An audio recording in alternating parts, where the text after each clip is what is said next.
আসসালামু আলাইকুম। এ যাত্রায় বেঁচে গেলাম, আলহামদুলিল্লাহ।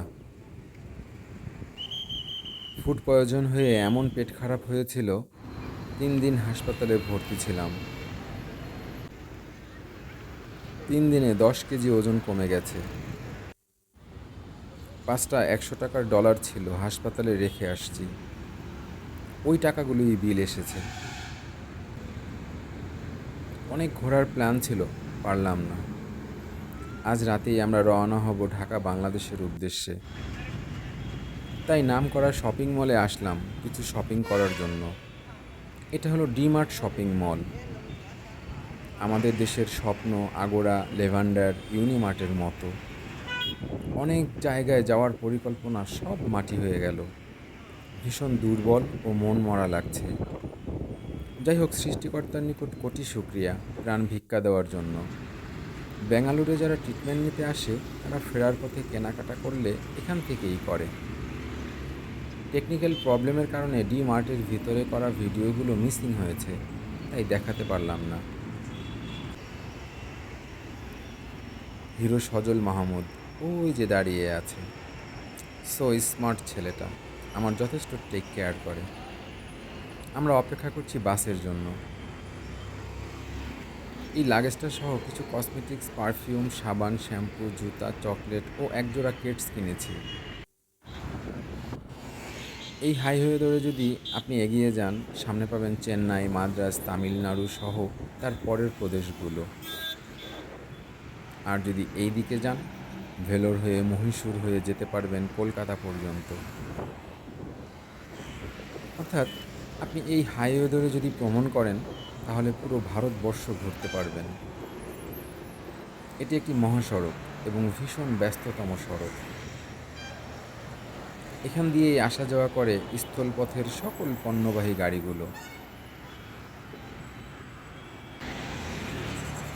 মোবাইলে কিছু একটা সমস্যার কারণে বেশ কিছু ভিডিও রেকর্ড হয় নাই, তাই ডি-মার্টে মার্কেটিং, টিকিট কাটা, বাসে করে আমাদের গন্তব্যে ফিরে আসা অনেক ভিডিও দেখাতে পারলাম না বলে আন্তরিকভাবে দুঃখিত।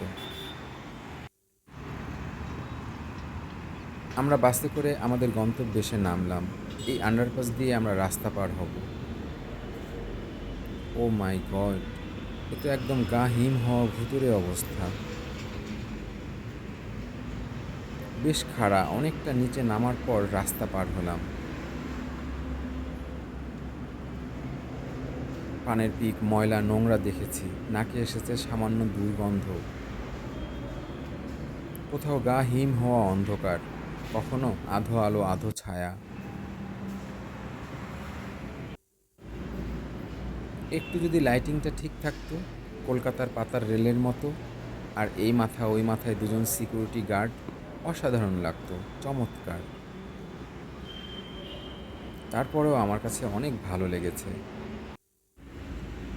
ইয়েস, ফাইনালি আমরা আন্ডারপাস সহি সালামতে অতিক্রম করে উপরে উঠে এলাম, আলহামদুলিল্লাহ। এখানকার কুকুরগুলোও আমাদের দেশের কুকুরের মতোই দেখতে। আমাদের গেস্ট হাউস ডান দিকের পথে। এখান থেকে আধা কিলোমিটার দূরে আমাদের গেস্ট হাউস। মন অনেক খারাপ এবং শরীর ভীষণ দুর্বল হওয়ার কারণে আমরা সেই ট্রাভেল এজেন্সি থেকে এয়ার টিকিট কেটেছি ইন্ডিগো এয়ারলাইন্সে, ব্যাঙ্গালোর টু মুম্বাই টু ঢাকা। আমাদের একই বিমান চেঞ্জ করতে হবে মুম্বাইতে। আমরা চলে এসেছি গেস্ট হাউসে। আমরা এই গাড়িতে রাত 12টায় রওনা হব ব্যাঙ্গালোর এয়ারপোর্টের উদ্দেশ্যে, ইনশাল্লাহ। আল্লাহ হাফেজ।